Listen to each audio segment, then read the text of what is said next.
Isipin mo na isa kang bilyonaryo, pero pakiramdam mo ay kalahati ka lang ng isang lalaki. Ito ang kwento ng isang gwapong bilyonaryo na nasa kanya na ang lahat, pera, kapangyarihan, respeto. Ngunit mayroon siyang isang problema na nagpanatili sa kanya na isa sa loob ng maraming taon. Hindi niya kayang bigyang kasiyahan ng mga babae sa kama. Ang kanyang katawan ay hindi tumutugon, anuman ang kanyang gawin. Bawat babaeng nakarelasyon niya ay iniiwan siya.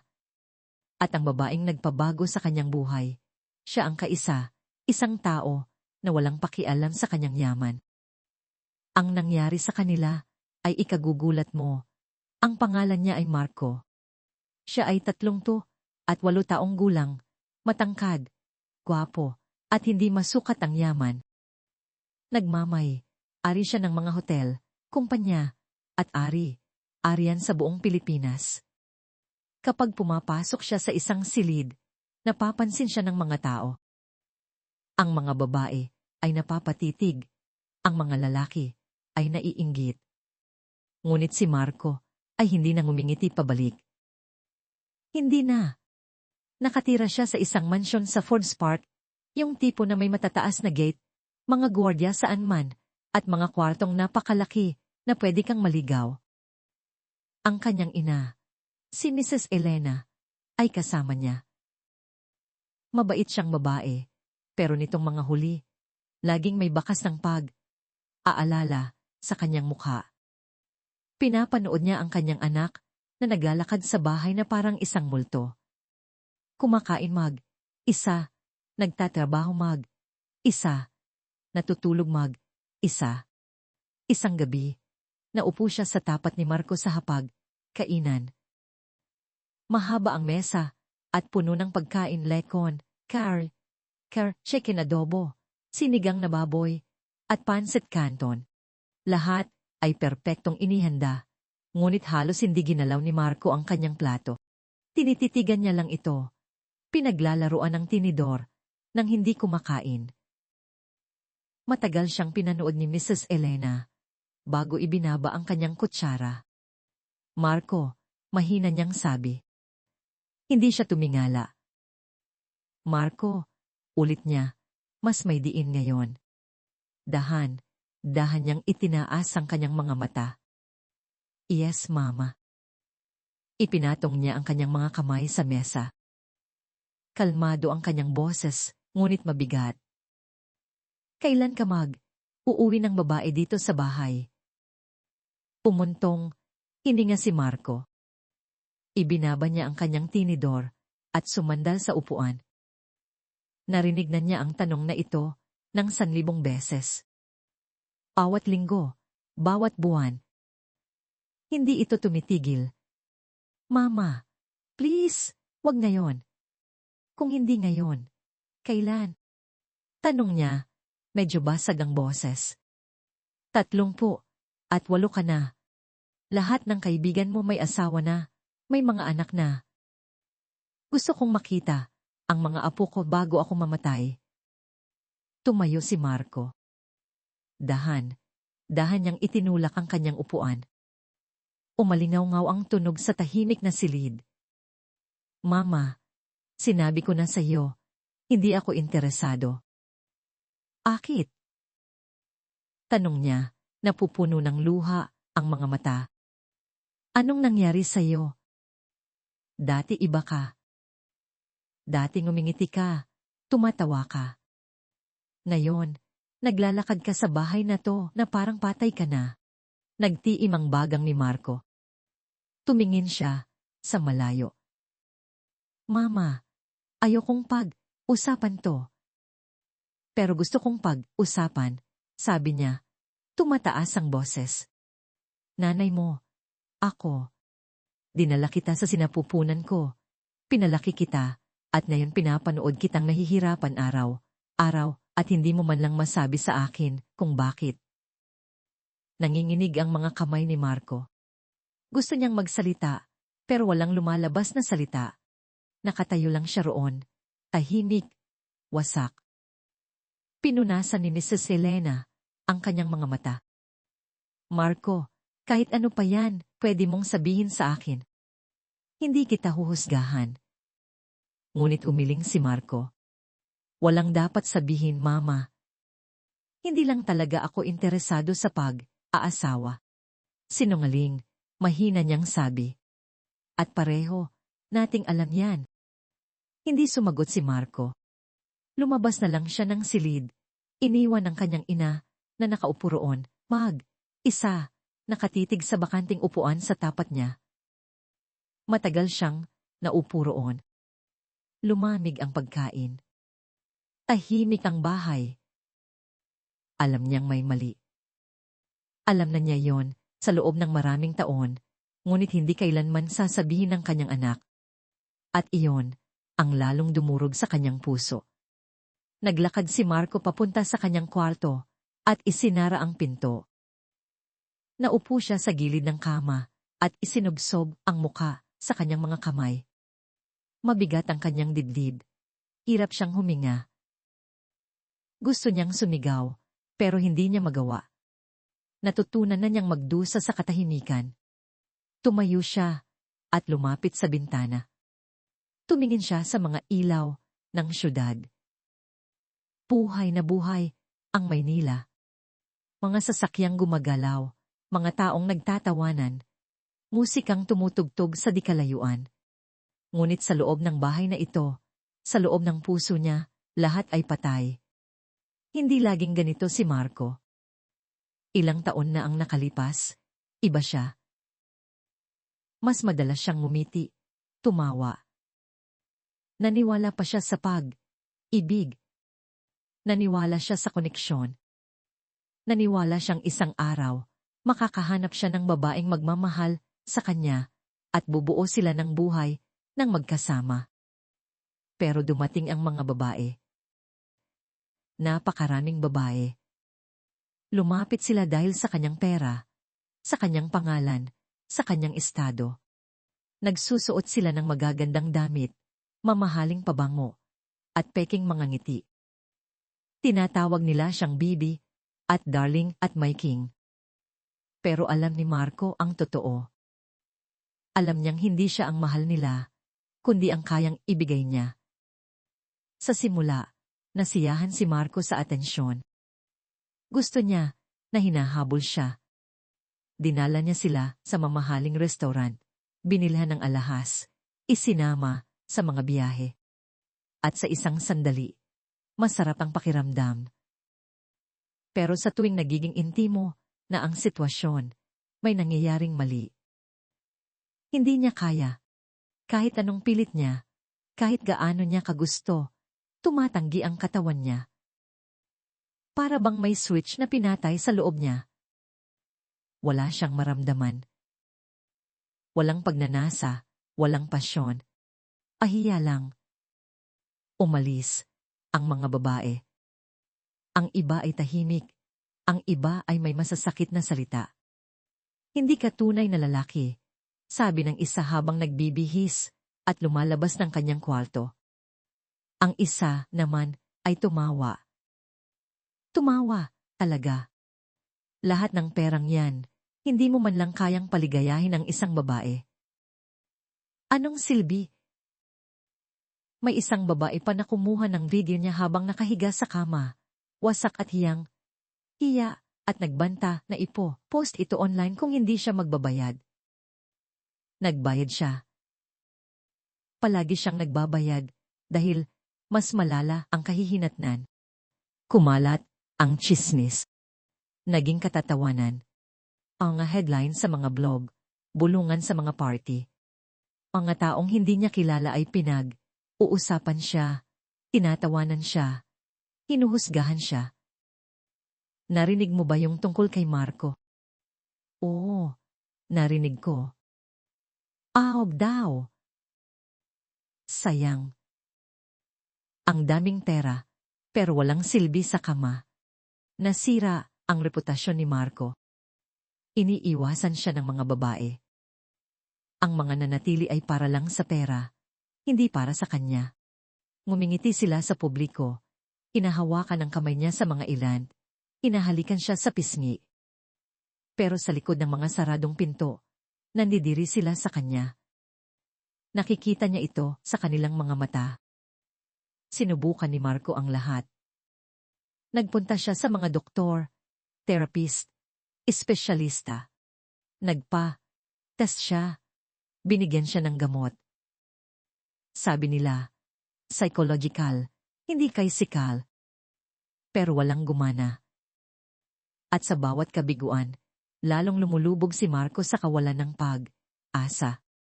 Tapos dumating si Isabel. Maganda siya, matangkad, maputi.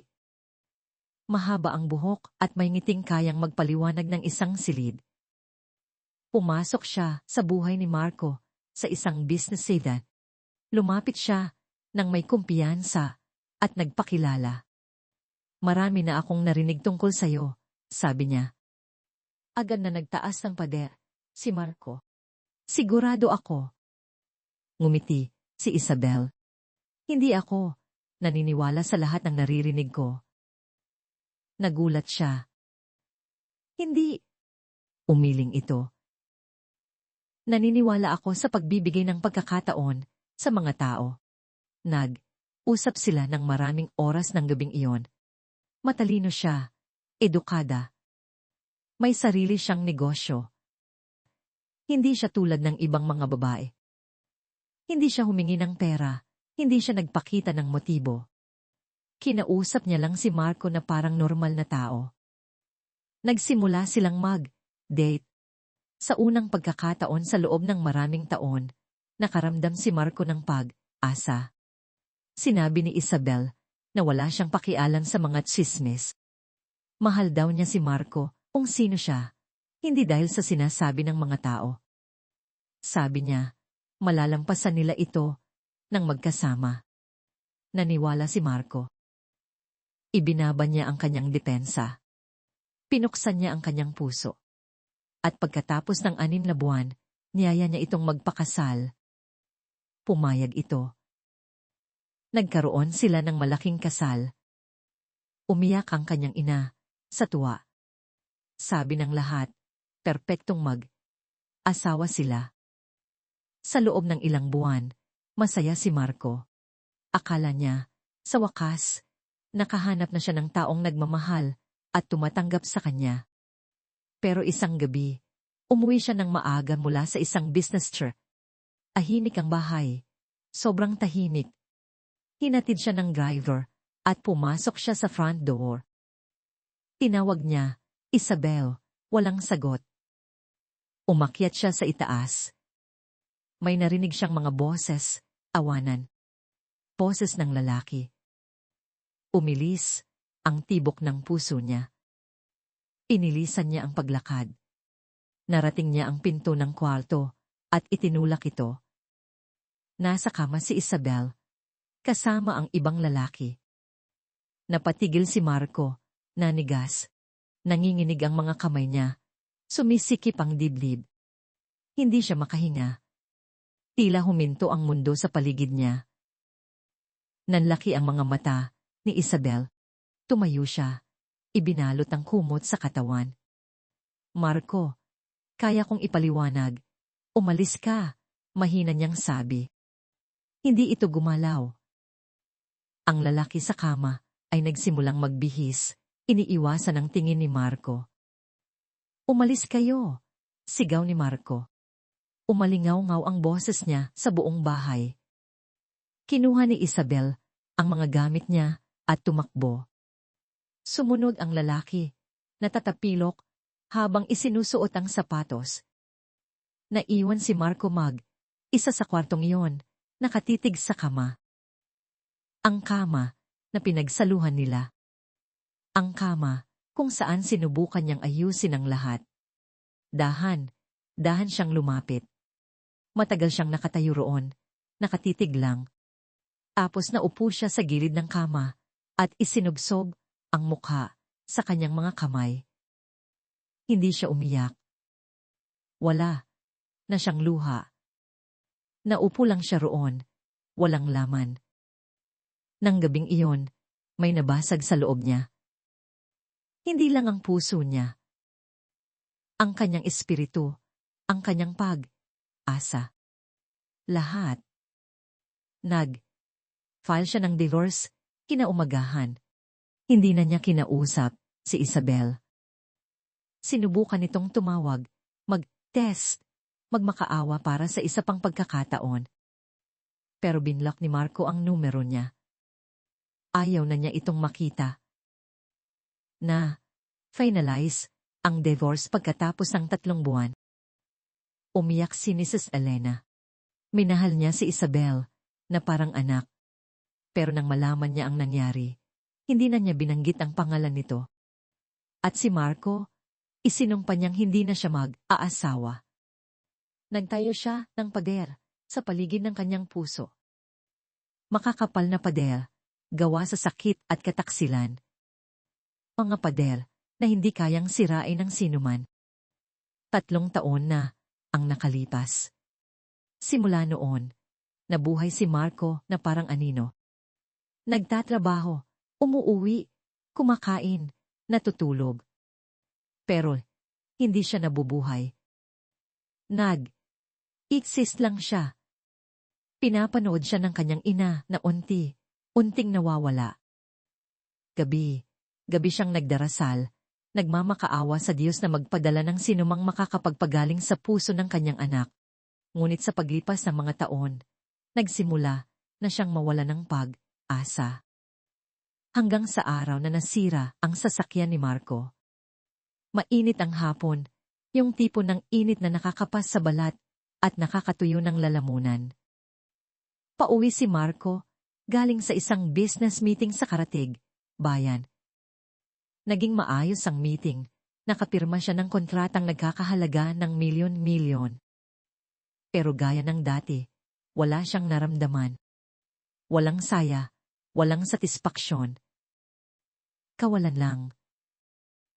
Nasa isang makitid na kalsada siya, napapaligiran ng mga talahib at maliliit na baryo. Biglang umalog ang sasakyan niya. Gumawa ng kakaibang ingay ang makina, tapos huminto.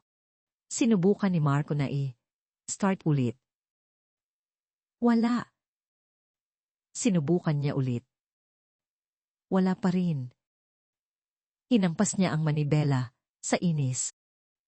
Wag naman ngayon, bulong niya. Lumabas siya ng sasakyan at tumingin sa paligid. Nakakapas ang araw. Tumutulo ang pawis sa kanyang mukha. Niluwagan niya ang kanyang kurbata at tumingin sa kalsada. Ilang bahay na gawa sa lumang kahoy at yero, maalikabok sa paligid. Dahang naglalakad ang mga tao, napapatingin sa kanyang mamahaling sasakyan. Pero walang huminto para tumulong. Pinuksan ni Marco ang hood ng kotse at tinitigan ang makina. Wala siyang ideya kung ano ang tinitingnan niya. Hindi siya mekaniko. Kinuha niya ang kanyang telepono para tawagan ng dialer, pero walang signal. Nagmura siya. Sumandal siya sa kotse at pinunasan ng noo. Tuyo ang kanyang lalamunan. Nahihilo siya sa init. Tapos, nakita niya siya. Isang dalaga ang naglalakad palapit sa kanya, may dalang maliit na banga. Simple lang ang suot niyang bestida, pula na may puting bulaklak. Nakatirintas ang mahaba niyang buhok. Nakayapak siya, pero may kumpiyansa sa kanyang paglakad. Hindi siya mukhang mayaman, pero dala niya ang sarili, na parang reyna. Uminto siya sa harap niya. Kalmado ang kanyang mga mata. Mukhang nauuhaw po kayo, sabi niya. Napakurap si Marco. Hindi siya sanay sa kabaitan mula sa mga estranghero, lalo na sa isang lugar na tulad nito. Nagsalin siya ng tubig sa isang maliit na tasa at iniabot sa kanya. Inom po kayo. Atubili siya sandali, tapos kinuha ang tasa at uminom. Malamig at matamis ang tubig. Parang buhay na bumabalik sa kanyang katawan. Inubos niya lahat at isinauli ang tasa. Salamat, sabi niya. Tumango ito. Sira po ba ang sasakyan ninyo? Oo. Tiningnan niya ang kotse. Tapos siya ulit. May mekaniko po, sa susunod na baryo. Pwede ko siyang tawagan para sa inyo, kung gusto ninyo. Tiningnan siya ni Marco. Tiningnan talaga. Pata pa ang mukha niya, siguro mga 25. Makinis, at kayumanggi ang balat. Malinaw, ang mga mata. Hindi siya nakatingin sa damit niya, o sa kotse, o sa relo. Nakatingin lang siya sa kanya na parang normal na tao. Sige, sabi niya. Maraming salamat. Kinuha niya ang isang lumang telepono mula sa kanyang bulsa. Pasag ang screen, pero gumagana pa. Tumawag siya, mabilis na nagsalita sa Tagalog, tapos ibinaba. Parating na raw po siya, sabi niya. Mga 20 minutos. Tumango si Marco. Salamat. Tumayo siya sa tabi niya, naghihintay. Hindi siya nagtanong kung sino siya. Hindi siya humingi ng pera. Hindi siya sinubukang makipag-usap. Tahimik lang siyang nakatayo doon. Hawak ang kanyang banga. Sumulyap si Marco sa kanya. Anong pangalan mo? Lia po, sabi niya. Lia. Dahan niyang inulit. Agay sa'yo, ang pangalan. Tumingin ito sa kanya. At kayo po? Marco. Tumango siya. Sige po, Sir Marco. Nakatayo sila, sa katahimikan. Mainit pa rin ang araw, pero parang hindi na gaanong masama. May naramdaman si Marco na kakaiba. Isang init, hindi mula sa araw, kundi mula sa loob. Isang hila, isang koneksyon. Isang bagay na hindi niya maipaliwanag. Nang dumating ang mekaniko, isa itong matandang lalaki na magaspang ang mga kamay at mabait ang ngiti. Pinuksan niya ang hood, tumingin, tingin, may hinigpitan, at sa loob ng 10 minuto, umandar na ulit ang kotse. Nagbayad si Marco, tapos lumingon kay Lia. Salamat talaga. Hindi mo kailangang tumulong. Ngumiti ng bahagya si Lia. Dapat po tayong magtulungan. Ganoon naman po ang mga tao, di ba? May naramdamang nabasag si Marco sa loob niya. Isang maliit na lamat sa pader. Pwede ba kitang bigyan ng kahit ano? Pera. Kahit ano. Umiling si Lia. Hindi po ako tumulong para sa pera. Bakit ka tumulong? Tiningnan siya nito ng mga kalmadong mata. Kasi po kailangan ninyo ng tulong. Hindi alam ni Marco ang sasabihin. Nakatayo lang siya roon, nakatitig sa kanya. Pinigyan siya ni Lia ng huling ngiti, tapos tumalikod at naglakad palayo. Ang kanyang mga paang nakayapak ay gumagawa ng mahinang tunog sa maalikabok na kalsada. Pinanood siya ni Marco hanggang sa mawala siya. Sumakay siya sa kotse at nagmaneho palayo. Pero habang nagmamaneho, palagi niyang nakikita ang mukha nito. Ang paraan ng kanyang pagngiti, pagsasalita, ang paraan ng pagtingin niya sa kanya nang walang hinihinging kapalit. Nang gabing iyon, hindi makatulog si Marco. Nakahiga siya sa kama, nakatitig sa kisan. Palagi niya itong naiisip. Si Lia. Paulit-ulit ang pangalan niya sa kanyang isipan. Sinubukan niyang alisin, pero pabalik-balik ito. Pagsikat ng araw, nakapagdesisyon na siya. Kailangan niya itong makita ulit. Umalik si Marco sa baryo kinaumagahan. Hindi niya sinabi sa kanyang ina, hindi niya sinabi sa kanyang driver. Isa lang siyang pumunta. Park siya malapit sa pangunahing kalsada at nagtanong sa isang matandang lalaki na nakaupo sa ilalim ng puno. Kilala po ninyo ang isang dalagang nagngangalang Lia? Tumingin sa kanya ang matanda, matalas ang mga mata. Si Leah. Opo.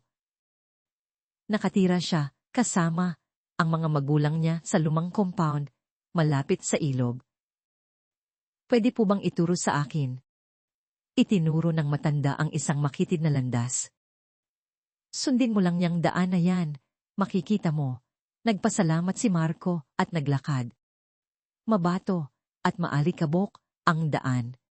Mamahalin ang suot niyang sapatos, Italian leather, pero wala siyang pakialam. Nagpatuloy siya sa paglakad. Pagkatapos ng ilang minuto, nakita niya ang compound. Maliit ito. May mga bitakang pader at tinutubuan na ng lumot. May mga butas, ang bubong na tinapalan ng lumang yero. Kinakalawang na bakal ang gate. Pero malinis ang bakuran, nawalisan. May ilang halaman na nakatanim sa mga lumang lata ng pintura.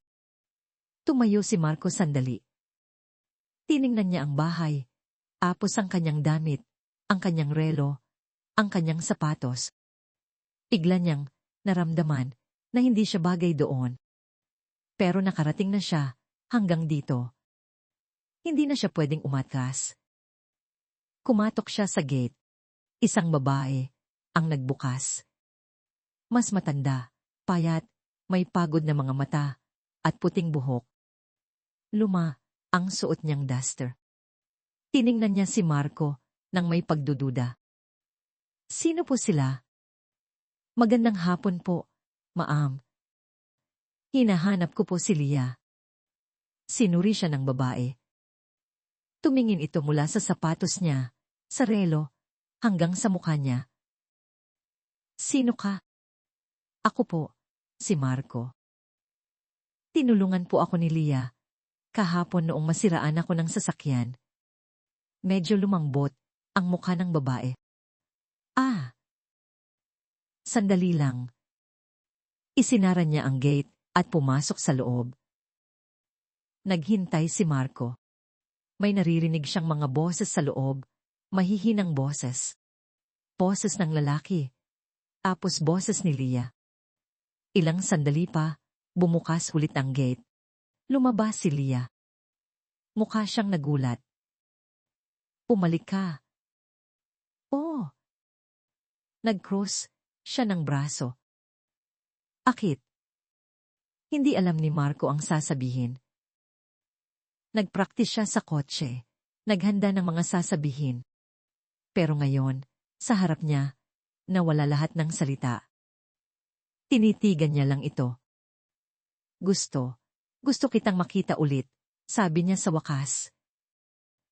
Tumagilid ang ulo ni Leah. Para saan? Hindi ko alam. Tapat niyang sabi. Ngumiti ito, ng bahagya. Ang weird mo.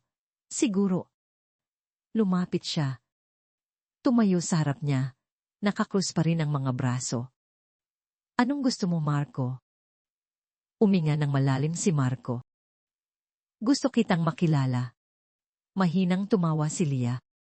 Hindi mo nga ako kilala. Minsan mo palang akong nakita. Alam ko. Pero may naramdaman ako. Isang bagay na, matagal ko, nang hindi naramdaman. Nawala ang ngiti ni Leah. Seryoso siyang tumingin. Naging matatag ang kanyang boses. Hindi ako interesado sa mga mayayamang lalaki na akala nila kaya nilang bilhin ang kahit sino. Hindi kita sinusubukang bilhin, mabilis na sabi ni Marco. Kung ganoon, ano nang ginagawa mo? Uminto si Marco.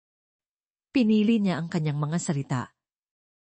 Hinihiling ko na bigyan mo ako ng pagkakataon na makilala ka, makausap ka. Iyon lang. Umiling si Leah. Hindi kita kilala at hindi ako nagtitiwala sa mga taong tulad mo, mga taong tulad ko. Mayaman, makapangyarihan. Akala ninyo, umiikot ang mundo sa inyo. Akala ninyo, isang pitik lang ng daliri ninyo, makukuha ninyo lahat ng gusto ninyo. Naramdaman ni Marco ang kirot sa kanyang dibdib.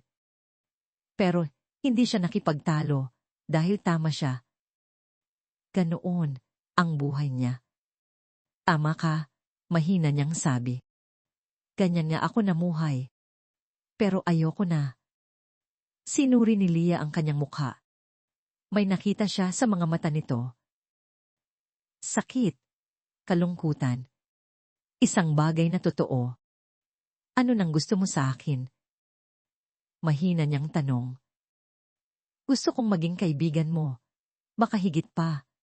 Pero kung gugustuhin mo lang. Tumingin sa baba si Leah. Mahirap lang ako. Tingnan mo kung saan ako nakatira. Tingnan mo ang damit ko. Wala akong mayalok sa'yo. Wala akong hinihiling na ialok mo. Tumingin ulit siya. Kung ganoon, bakit ka nandito? Akit ako. Ang daming magagandang babae sa Maynila. Mayayaman, edukada. Mga babaeng bagay sa estado mo. Bakit ka nakatayo dito sa isang mahirap na baryo? Kinakausap ako. Lumapit si Marco. Dahil noong nakita kita, naramdaman kong buhay ako ulit. Sa unang pagkakataon, sa loob ng maraming taon, may naramdaman ako. At ayaw kong mawala yon. Kumabog ang puso ni Leah, pero hindi niya ipinakita. Pinanatili niyang kalmado ang mukha. Hindi ako basta naniniwala sa matatamis na salita, Marco. Hindi kita sinusubukang bulahin. Sinusubukan ko lang maging tapat. Isip si Leah sandali. Tumingin siya, pabalik sa bahay. Naisip niya ang kanyang mga magulang. May sakit ang tatay niya. Wala silang pera. Minsan, wala silang pagkain. Naisip niya ang buhay niya, kung gaano kahirap, kung gaano ka unfair. Pumaling siya, ulit kay Marco. Kailangan ko ng trabaho. Napakurap si Marco. Ano? Kailangan ko ng trabaho. May sakit ang tatay ko. Wala kaming pera. Kung gusto mo akong tulungan mo ako doon. Hindi sa ibig, o romansa, o kung ano man to. Dahang tumango si Marco. Anong tinapos mo? Cadet Planning and Management. Aral ako sa isang polytechnic sa Laguna. 4 na taon na akong tapos, pero hindi ako makahanap ng trabaho. Magaling ka ba? Kumislap ang mga mata ni Leah. Sobra. Ngumiti si Marco. Kung ganoon, bibigyan kita ng trabaho. Sa kumpanya ko, magpaplano ka ng mga event. Pero may isang kondisyon. Tinaas ni Leah ang kilay. Ano? Gawin mo ng maayos ang trabaho mo. Hindi ako nagbibigay ng limos. Pinibigyan kita ng pagkakataong patunayan ng sarili mo. Kung pumalpak ka, anggal ka. Kung magtagumpay ka, babayaran ka ng maayos. Tiningnan siya ni Leah. Sinuri ang kanyang mukha.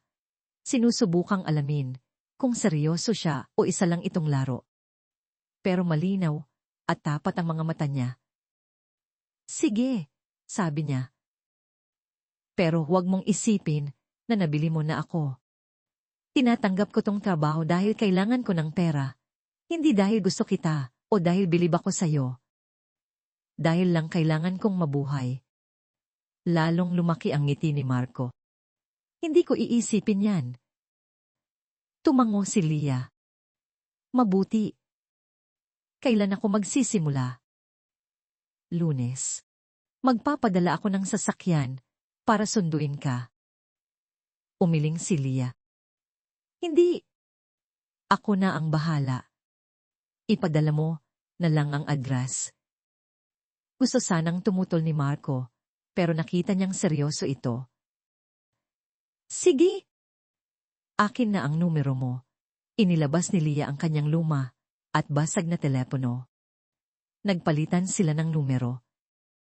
Sined ni Marco ang kontak niya at tiningnan sandali. Iya. Pangalan niya lang, wala nang iba. Send ko sa'yo ang detay mamayang gabi, sabi niya. Okay. Nakatayo sila sandali. Walang gumagalaw. Tapos tumalikod si Leah at pumasok sa compound. Nakatayo lang si Marco, pinapanood ang pagsara ng gate. May naramdaman siyang init na kumakalat sa kanyang dibdib. Asa. Matagal na niyang hindi iyon naramdaman. Naglakad siya pabalik sa kanyang kotse na may ngiti sa labi. Nagsimulang magtrabaho si Leah noong Lunes. Maaga siyang gumising. Isinuot niya ang pinakamaganda niyang bestida. Simple lang pero malinis at plansado. Nanghiram siya ng sapatos sa kapitbahay. Inayos niya ang kanyang buhok. Tumingin siya sa maliit at basag na salamin sa kanyang kwarto.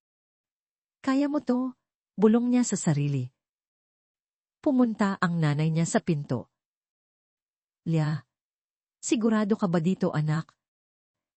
Lumingon si Leah. Opo, Nay.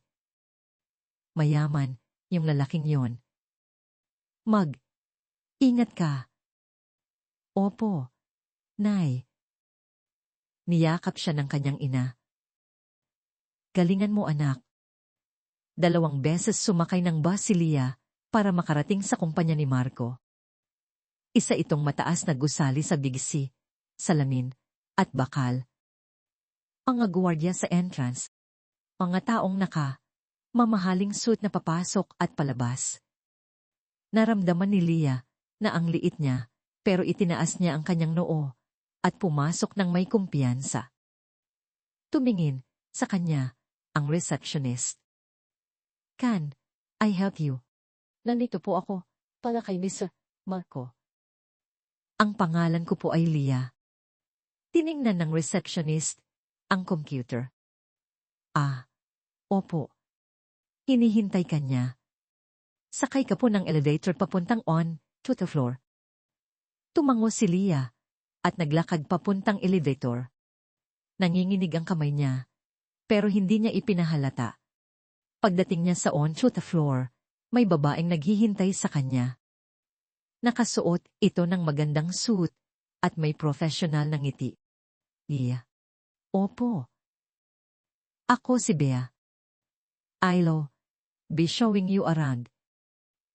Welcome to the company. Inilibot siya ni Bea. Ipinakita sa kanya ang mga opisina, meeting rooms, at ang event planning department. Lahat ng madaanan nila ay napapatingin kay Leah. Ang iba ay nagbubulungan. Ramdam ni Leah ang mga mata nila, pero nanatili siyang taas noo. Sa wakas, dinala siya ni Bea sa opisina ni Marco. Kumatok siya. Pasok, sabi ng boses ni Marco mula sa loob. Pinuksan ni Bea ang pinto. Nakaupo si Marco sa likod ng malaking mesa.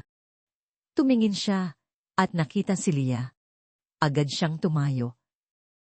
Leah, welcome. Umalis si Bea at isinara ang pinto.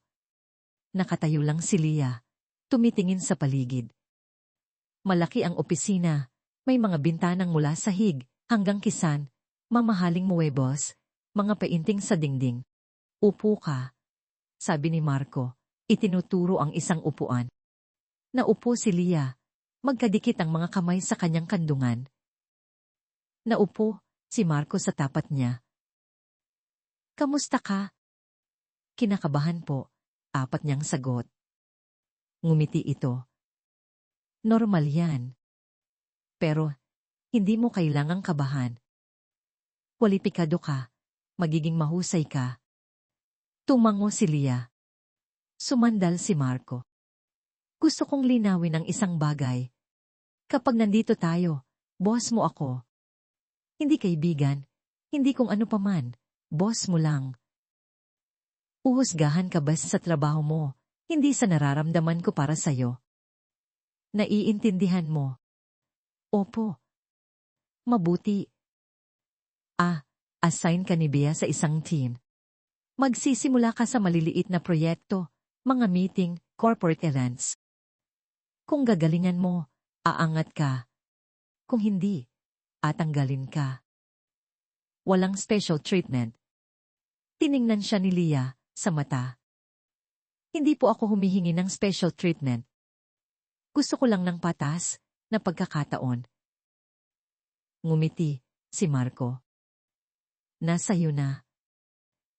Nagtrabaho ng husto si Leah. Araw siyang pumapasok. Simple lang ang damit niya, pero dala niya ang sarili ng may dignidad. Napansin siya ng mga tao. May mga nagbulungan, may mga tumitig, pero walang pakialam si Leah. Nag-organisa siya ng mga meeting, nagplano ng mga event, nag-manage ang mga schedule.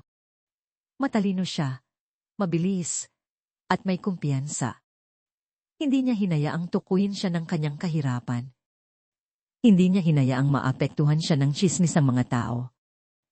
Nagtrabaho lang siya. Ang una niyang proyekto ay isang maliit na corporate meeting. 50 katao. Simpleng setup. Pero tinrato ito ni Leah na parang ito ang pinakamahalagang event sa mundo. Sinuri niya ang bawat detalye, ang mga upuan, mesa, ilaw, sound system, catering, lahat. Sa araw ng event, naging perpekto ang lahat. Umanga ang kliyente. Nakatanggap si Marco ng email na pinupuri ang organisasyon. Tinawag niya si Leah sa kanyang opisina. Magaling ang ginawa mo, sabi niya. Ngumiti si Leah. Salamat po. Gusto ulit makipagtrabaho ng kliyente sa atin. Ikaw mismo ang hiniling nila. Nanlaki ang mga mata ni Leah. Talaga po. Tumango si Marco. Alaga, ipagpatuloy mo yan at malayo ang mararating mo. Sa mga sumunod na linggo, mas maraming proyekto ang hinawakan ni Leah, bawat isa ay mas malaki kaysa sa nauna. Overtime siya. Maagang pumapasok. Hindi siya naglereklamo. Nagtrabaho lang siya. Nagsimulang rumespeto ang mga tao sa opisina. Uminto sila sa pagbubulungan. Nagsimula silang humingi ng payo sa kanya. Maging si Bea, na malamig sa kanya noong una, ay nagsimulang maging palakaibigan. Magaling ka talaga dito, sabi ni Bea isang araw. Ngumiti si Leah. Salamat. Pinapanood ni Marco si Leah mula sa kanyang opisina. Nakita niya kung paano niya hinaharap ang mahihirap na kliyente, kung paano siya magsalita ng may awtoridad, kung paano niya hindi hinayaang maging hadlang ang kanyang pinanggalingan. Umanga siya. Pero higit pa doon, naaakit siya dito. Isang gabi, nakauwi na ang lahat. Nasa opisina pa rin si Leah. Tinatapos ang isang presentasyon. Tumaan si Marco at nakita siya. Kumatok siya sa bukas na pinto. Nandito ka pa? Tumingin si Leah. Opo. Gusto ko pong tapusin to. Pumasok si Marco. 8:00 na ng gabi. Alam ko po. Naupo siya. Hindi mo kailangang magtrabaho ng ganito kahirap, Leah. Tumingin siya. Kailangan po. Akit? Dahil may kailangan akong patunayan. Sa inyo, sa lahat dito, sa sarili ko. Natahimik si Marco sandali. Apos sinabi niya, napatunayan mo na. Ibinaba ni Leah ang kanyang ballpen. Anong ibig ninyong sabihin? Ikaw ang pinakamagaling sa department na yan. Alam ng lahat yan. Ngumiti ng bahagya si Leah. Salamat po. Tumayo si Marco. Halika na, ihahatid na kita. Atubili si Leah. Okay lang po Bu. Bus na lang ako. Gabi na, delikado. Tiningnan siya ni Leah, tapos tumango. Sige po. Naglakad sila, papuntang parking lot. Pinagbuksan siya ni Marco ng pinto. Sumakay siya. Habang nagmamaneho sila, usap sila. Hindi tungkol sa trabaho, tungkol lang sa buhay. Ikinuwento ni Leah ang tungkol sa kanyang mga magulang, ang sakit ng kanyang ama, ang katatagan ng kanyang ina, ang kanyang mga pangarap. Nakinig si Marco. Hindi siya sumasabad, nakinig lang. At sa unang pagkakataon, sa loob ng maraming taon, naramdaman niyang konektado siya sa isang tao. Pagdating nila, sa compound nila Leah, lumingon siya. Salamat po sa trabaho, sa lahat. Tiningnan siya ni Marco. Pinaghirapan mo yan, Leah. Lahat ng yan. Ngumiti siya, at bumaba ng kotse. Pinanood siya ni Marco, na maglakad papasok ng gate. Matagal siyang nakaupo roon, iisip lang. Tapos, umuwi na siya. Napansin ni Mrs. Elena ang pagbabago sa kanyang anak. Mas madalas na itong ngumiti, mas nakikipag-usap. Parang gumaan ang pakiramdam. Isang gabi, tinanong niya, Marco, anong nangyayari? Anong ibig mong sabihin, ma? Iba ka. Mas masaya. Ngumiti si Marco. Siguro nga. Babae ba yan?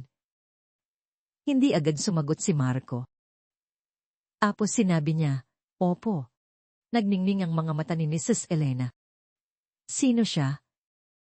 Ang pangalan niya ay Leah. Nagtatrabaho siya para sa akin. Kailan ko siya makikilala? Tumawa si Marco. Ma, dahan lang. Hindi ganoon. Kung ganoon, ano? Isip si Marco. Hindi ko pa alam. Pero may nararamdaman ako. Isang bagay na maganda. Ngumiti si Mrs. Elena. Mabuti. Panahon na. Isang buwan ang lumipas. Tinawag ni Marco si Leah sa kanyang opisina. May pinaplano akong malaking event, sabi niya. Isang charity gala. 500 na bisita, mga politiko, negosyante, celebrity. Isa to sa pinakamalaking event ng taon. Nanlaki ang mga mata ni Leah. Ang laki po niyan. Alam ko. At gusto kong ikaw ang organisa. Napasandal si Leah. Sir Marco, malaking responsibilidad po yan. Alam ko. Kaya mo ba? Tiningnan niya ito. Opo. Mabuti. Ikaw ang bahala sa lahat. Budget, bisita, venue, entertainment, lahat. Pero kapag may pumalpak, ikaw ang mananagot. Tumango si Leah. Naiintindihan ko po. May 2 buwan ka. Tumayo si Leah. Hindi ko po kayo bibignin. At hindi nga. Nagtrabaho si Leah ng higit pa sa dati. Tumawag siya sa mga venue. Negotiate sa mga vendor. Dinisenyo ang layout. Coordinate sa security. Minanage ang guest list. Inawa niya ang lahat. May mga hamon. Isang vendor ang sinubukang overcharge. Binaba niya ang presyo. Isang bisita ang ayaw confirm. Personal niya itong tinawagan at kinumbinsi. Nagka-problema ang sound system. Nakahanap siya ng backup sa loob ng 24 oras. Pinanood siya ni Marco mula sa malayo. Gusto niyang tumulong, pero hindi niya ginawa. Proyekto niya ito. Oras niya ito. Tumating ang gabi ng gala. Maganda ang venue. Isang 5-star hotel ballroom sa Makati. Mga chandelier na nakasabit sa kisan red carpet. Gintong dekorasyon, live band na tumutugtog ng malamyos na musika. Mga waiter na itim na suit na nagsisilbi ng champagne. Nagsimulang dumating ang mga bisita. Mga importanteng tao. Mga taong kilala ni Marco sa loob ng maraming taon. Tumingin sila sa paligid. Humanga. Marco, ang ganda nito, sabi ng isa. Salamat. Pero, hindi ako ang dapat bigyan ng credit. Si Lia ang organisa ng lahat. Lia. Sino si Lia? Nagtratrabaho siya sa akin. Siya ang event planner. Tumingin sa paligid ang lalaki. Magaling siya. Ngumiti si Marco. Oo, magaling siya. Nandoon din si Mrs. Elena. Naglakad siya sa gitna ng mga tao nang may karangalan, pero may hinahanap ang kanyang mga mata. Sa wakas, nakita niya si Lia. Gumagalaw ito sa gitna ng mga tao. Tinitingnan ng lahat. Sinisigurong perpekto ang bawat detalye. Mukha siyang may kumpiyansa, malakas. Lumapit si Mrs. Elena kay Marco. Siya ba yun? Lumingon si Marco. Nakita niya si Lia, nakausap ang isang waiter, nagbibigay ng instructions. Opo, ma. Sinuri siya ni Mrs. Elena. Maganda siya. Opo. At may tiwala sa sarili. Opo. Tiningnan ni Mrs. Elena ang anak. Gusto mo siya? Hindi itinanggi ni Marco. Opo. Ma. Gusto ko siya. Gusto ka ba niya? Hindi ko po alam.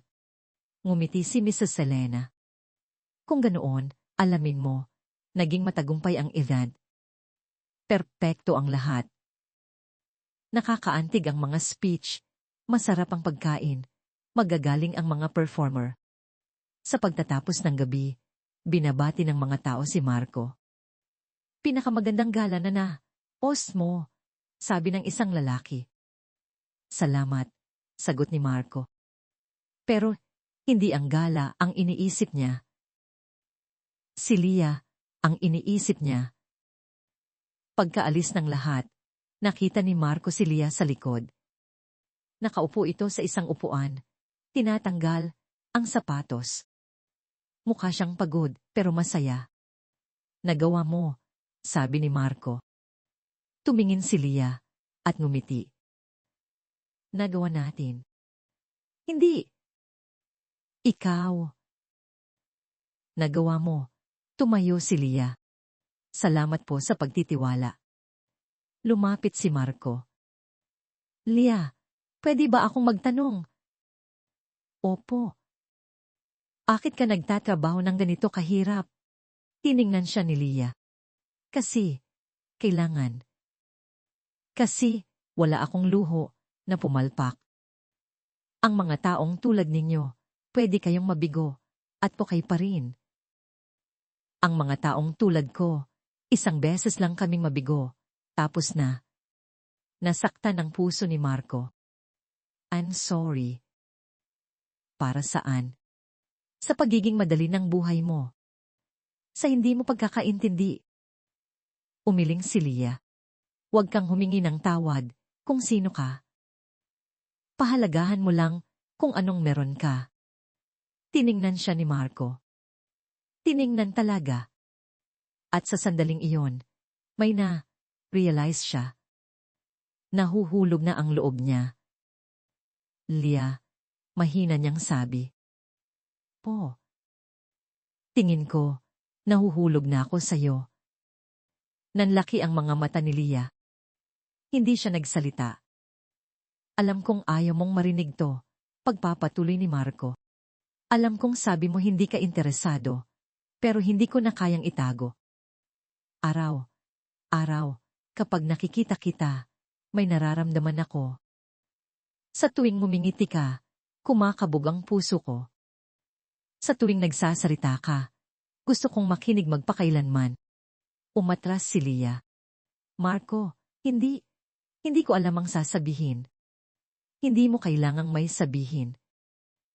Kailangan mo lang malaman. Tumingin sa baba si Lia. Marco, hindi ako tulad ng mga babaeng nakasanayan mo, alam ko. Mahirap ako, galing ako sa wala. Hindi ako bagay sa mundo mo, Wala akong pakialam doon. Pero ang nanay mo meron. Ang mga kaibigan mo, meron. Lahat sila. Kinuha ni Marco ang mga kamay niya. Lia, buong buhay kong pinakialaman ang iniisip ng ibang tao. At ginawa lang akong may sarabo. Ayoko nang mabuhay ng ganoon. Tiningnan siya ni Lia, basa ang mga mata. Marco, ako. Saan? Na masaktan. Na hindi to totoo. Inilapit siya ni Marco. Totoo to, Lia. Pinapangako ko sa'yo. Totoo to. Hindi pumalag si Lia. Nakatayo lang siya roon. Nakatingin sa kanya. Tapos, dahan-dahan, tumango siya. Sige! Sige! Subukan natin. Ngumiti si Marco. Niyakap niya ito. Niyakap din siya nito pabalik. At sa unang pagkakataon, sa loob ng maraming taon, naramdaman ni Marco na buo siya. Nagsimula silang magkita sa labas ng trabaho. Sinusundo siya ni Marco pagkatapos ng office hours. Pumupunta sila sa tahimik na mga restaurant, mga lugar kung saan pwede silang mag-usap ng hindi nakikita. Hindi dahil ikinakahiya ni Marco, kundi dahil hindi pa handa si Lia sa atensyon. Pag-uusapan tayo ng mga tao, sabi niya isang gabi, habang nakaupo sila sa isang maliit na kainan. Hayaan mo sila, sagot ni Marco. Madali, para sa iyo na sabihin yan. Sanay ka na. Ako, hindi. Inabot ni Marco ang kamay niya. Lia, alam kong mahirap to. Pero hindi ako aalis. Kasama mo ako hangga gusto mo.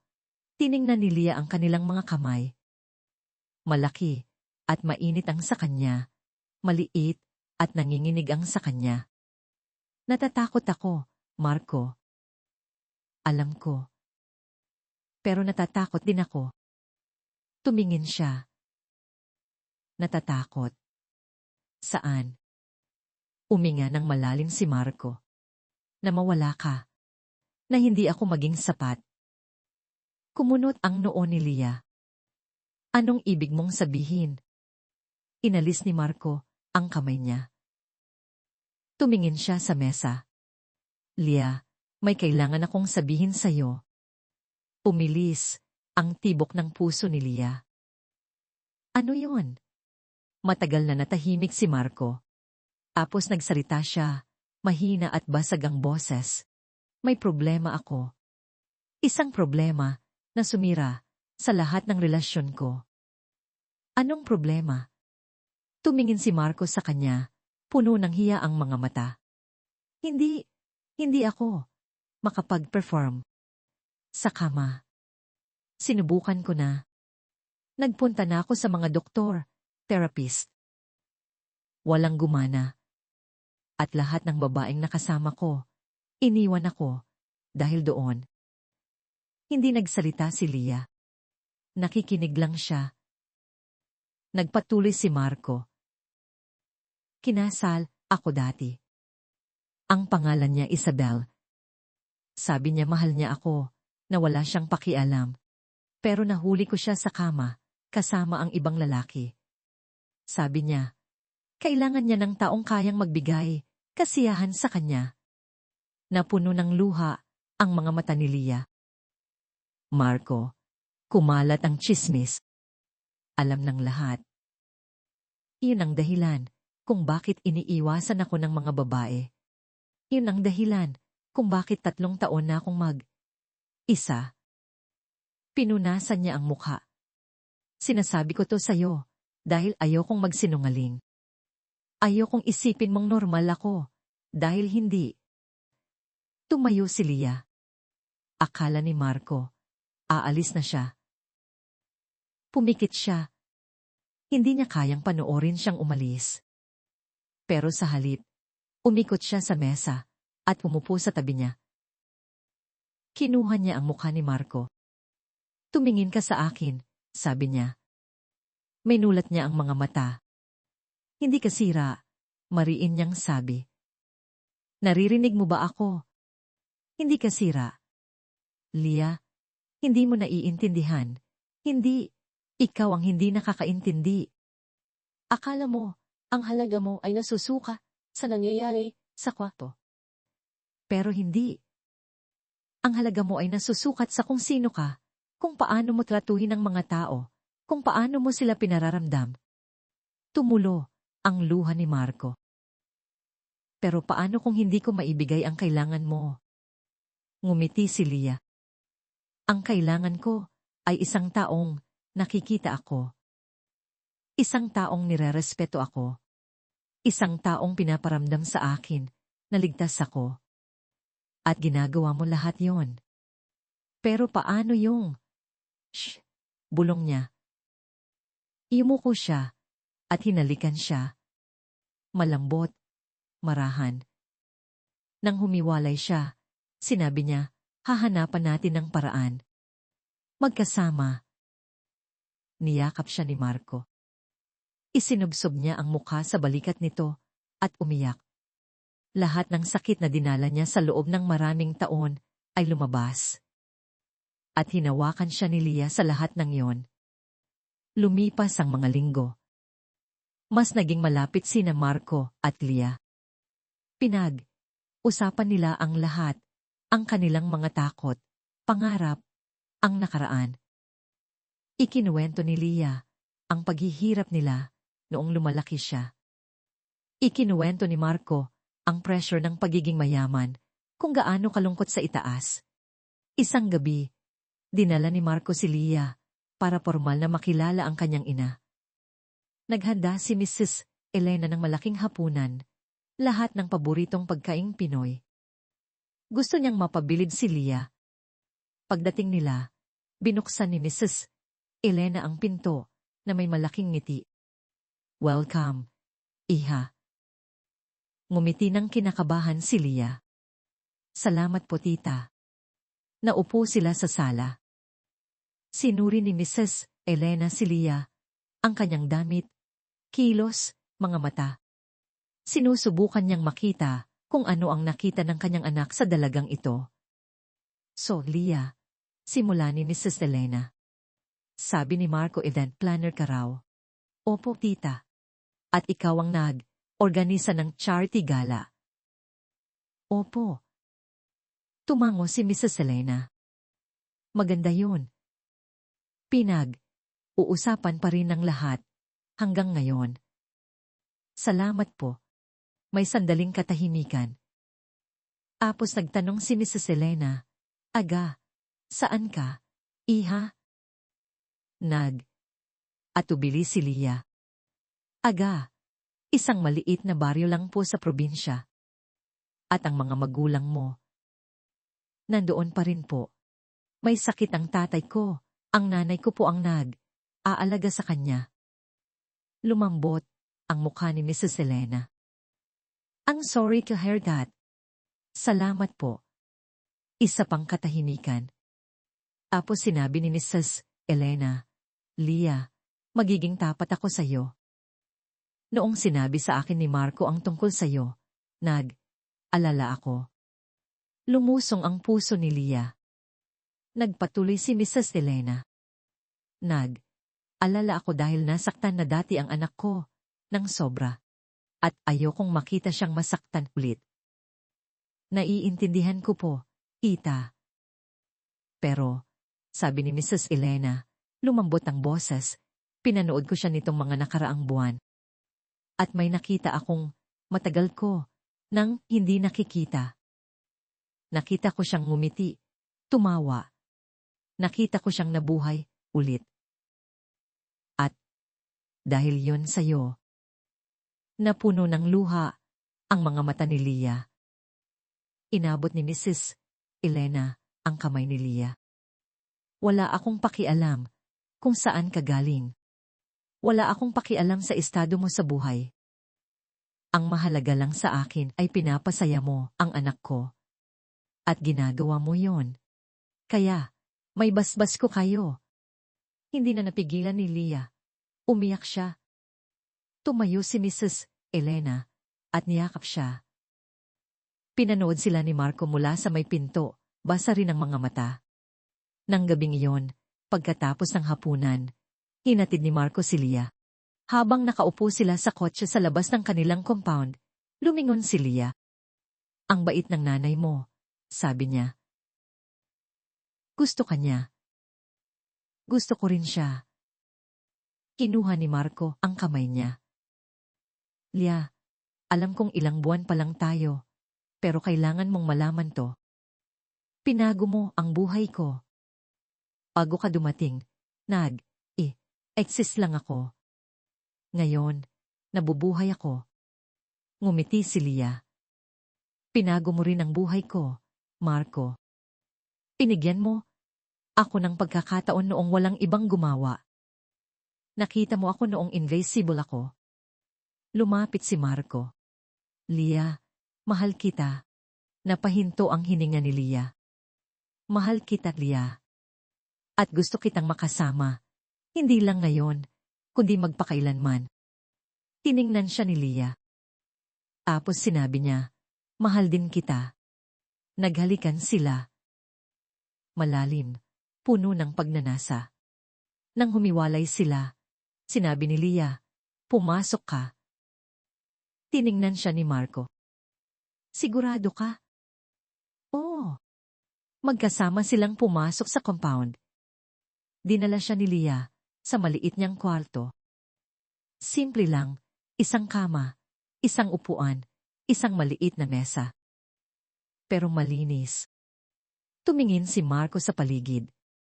Dito siya nakatira, natutulog, nangangarap. Lock ni Leah ang pinto. Lumingon siya. Marco, kailangan mong malaman, wala akong karanasan. Hindi pa ako. Wala pang nangyayari sa akin. Nanlaki ang mga mata ni Marco. Leah, hindi natin kailangang, gusto ko, sabi niya. Gusto kitang makasama. Pero kailangan kong maging pasensyoso ka sa akin. Lumapit si Marco. Hinawakan niya ang mukha nito. Leah, magiging dahan tayo. At kung magbago ang isip mo, ihinto tayo. Okay. Tumango siya. Pumunta sila sa kama. Mabait at pasensyoso si Marco. Dahan niya itong hinalikan, hinawakan ng maingat.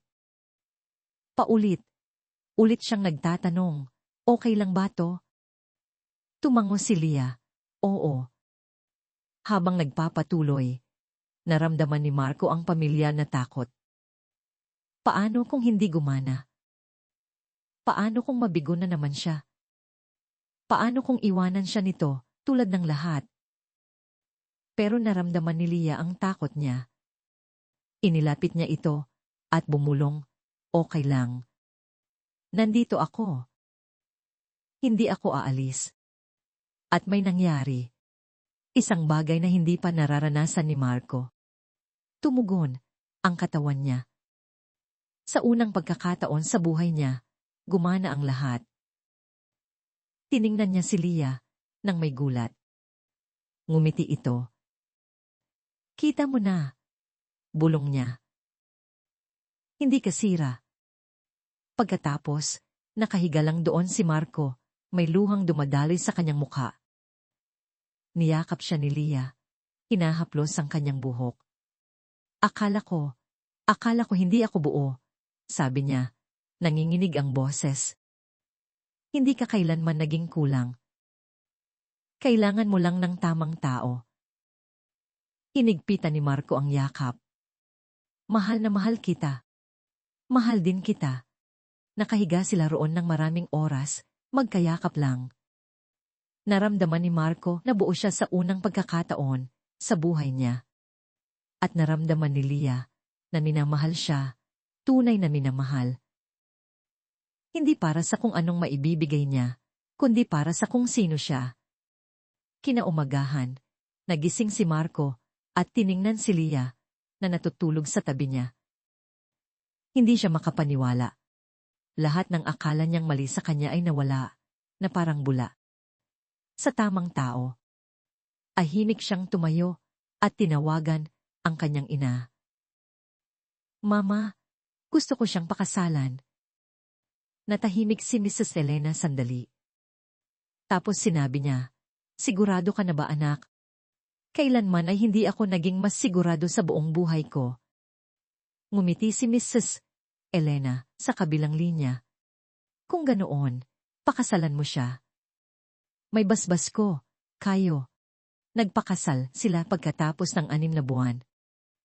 Isang magandang kasal, hindi masyadong malaki. Pamilya, at malalapit na kaibigan lang.